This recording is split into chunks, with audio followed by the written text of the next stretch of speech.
Something that I've realized is that life feels like hiking. There are many paths to take, and it can get a little confusing trying to figure out the right way on your own. That's why we invented the compass. A compass will help you know what direction you should go so that you don't get lost. Well, God is our life compass. We tend to forget that. A lot of times we try to figure things out on our own. By using past experiences and logic, we hope to come up with the best plan for our lives. However, without God guiding us, we will get lost. I myself have taken many roads to get where I am now. There were many wrong turns, detours, and many U-turns along the way. I can only imagine how much easier it would have been if I had just trusted God the first time. But, just like most of us, I thought I was right. Now, I can give you examples of my lost travels, but instead, I want to share with you what happens when you trust God and let Him lead you. Proverbs 1:5 says, "Let the wise listen and add to their learning, and let the discerning get guidance." In one of my previous blogs, I told you guys the journey I went through to become confident.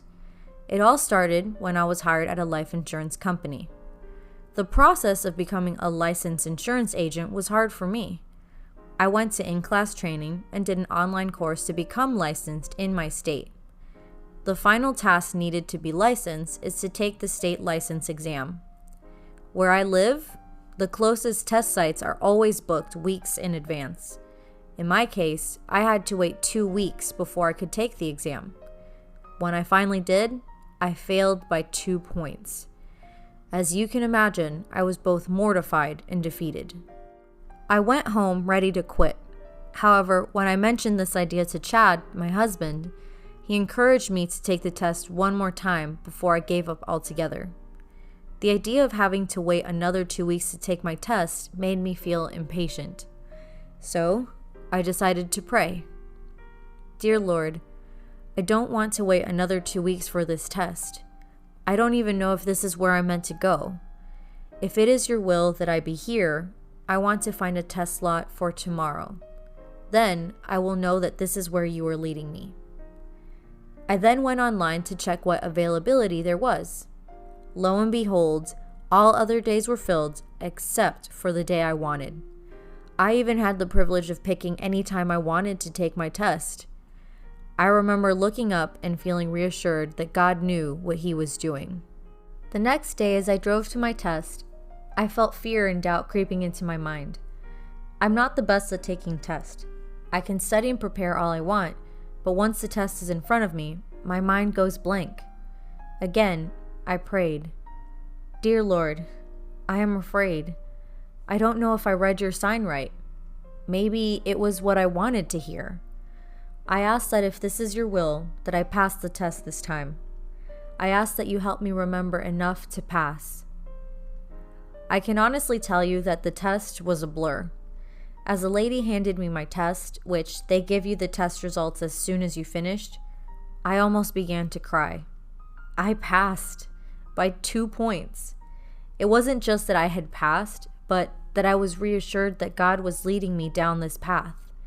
It was at that moment that I knew there was no denying God's guidance. If you read my past blogs, you know that it was at this job where not only did I gain my confidence, but I learned how to have faith in God. Jeremiah 29:11 says, "For I know the plans I have for you, declares the Lord, plans to prosper you and not to harm you, plans to give you hope and a future." God knows what He's doing.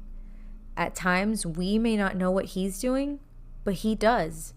Trust me, I know how hard it is to let go of control. That feeling of not exactly knowing what's going to happen is scary. However, at the same time, when you learn how to have faith in God, it's freeing. The way I see it is that we will always mess up. When we go at things alone, we always seem to mess things up. On the contrary, God never messes up. His plan and timing are perfect. His knowledge and wisdom are beyond ours. Isaiah 28:29 states, "All this comes from the Lord Almighty, whose plan is wonderful, whose wisdom is magnificent." In order to get to that point, you must first give your life to Him wholeheartedly and sincerely. Once you do that, God will guide you wherever it is you need to go. If you are ever confused and not sure where to go, pray and be still. A lot of times, we miss His plans for us because we become impatient and do things our way. Learn to wait on Him, and He will show you the way. Psalm 28:7 says, "The Lord is my strength and my shield. My heart trusts in Him, and He helps me."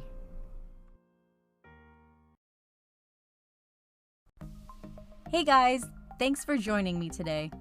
Don't forget to check out my blog, which you will find a link to it in the description below. I hope you all have a blessed day. Before I go, I will leave you with this. In Numbers 6:24-26, it says, "The Lord bless you and keep you. The Lord make His face shine upon you and be gracious to you. The Lord lift up His countenance upon you and give you peace."